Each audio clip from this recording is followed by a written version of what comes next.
Very early Sylmar history. Southern California to San Fernando Valley.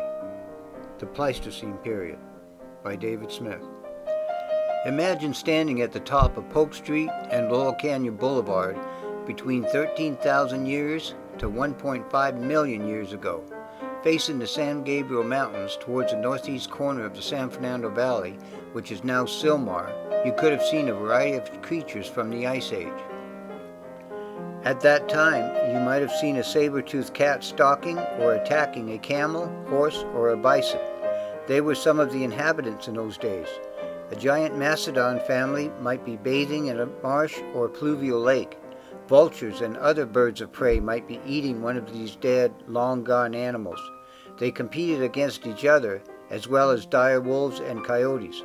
The Ice Age ended about 13,000 years ago. Although California was far below the Cordilleran ice sheet, it still dealt with some of the effects of the extreme cold. This period of time was known as the Pleistocene Period.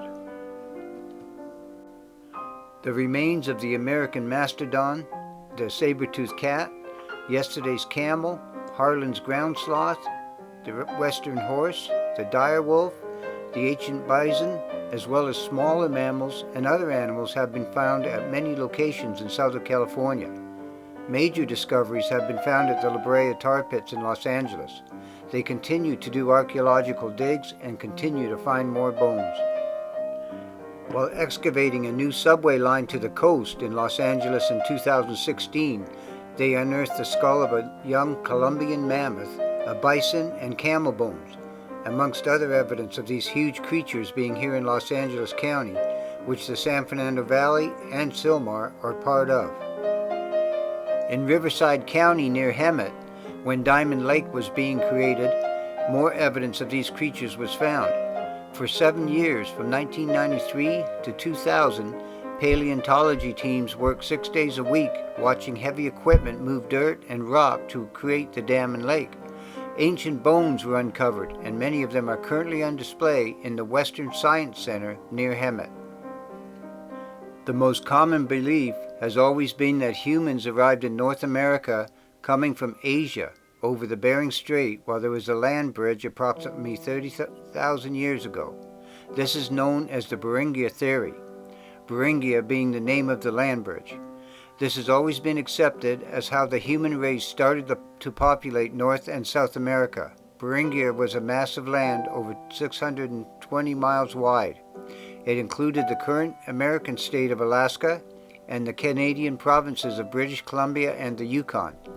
Approximately 30,000 years ago, Beringia allowed a migration path for humans and animals from Asia to North America, also referred to as an ice-free corridor.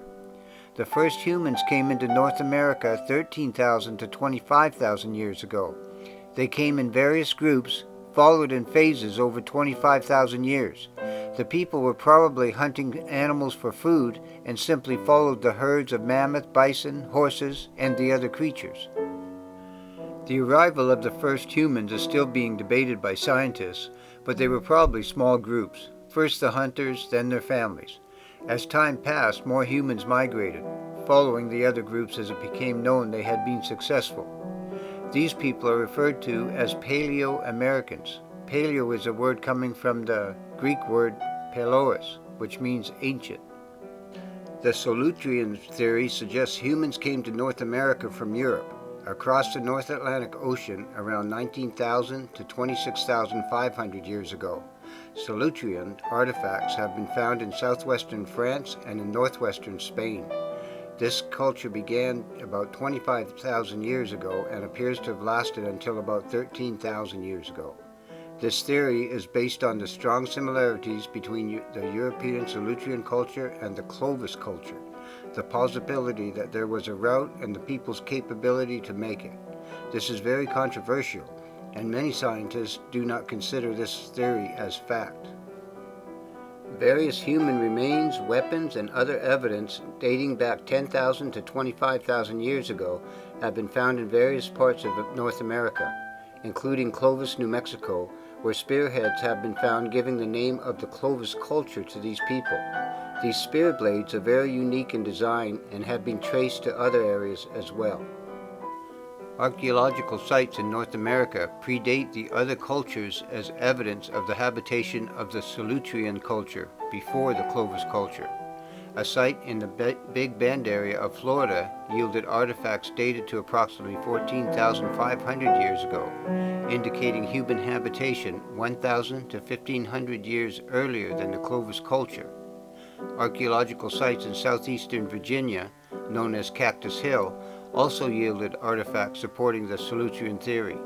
The Topper site in South Carolina has artifacts suggesting the Solutrean culture existed in North America 16,000 to 20,000 years ago. Still, this evidence is not accepted by the mainstream archaeologist. The coastal theory is the third theory. This also isn't commonly accepted. This theory claims humans came north from Asia along their coast, turned east on the coast of Beringia, then south along the west coast of North America. 13,000 to 25,000 years ago, the sea levels were much lower and more land existed connecting the Bering Land Bridge, Siberia, and Alaska. This includes a continental shelf of land along the edge of the Pacific coastline of North America, which is underwater now. When the Cordilleran and Laurentide ice sheets melted, as temperatures warmed up on Earth, the additional water brought the levels of the oceans up approximately 300 feet. Evidence supporting this theory starts in the On Your Knees cave in southeast Alaska. These are the oldest human remains ever found in Alaska or Canada. They are of a male and have been dated approximately 10,300 years ago. Anthropologist research discovered this individual survived on a diet mainly of marine foods. With sea levels being deeper along the Pacific coastline in modern times, further research to support the coastline theory interferes with archaeological work.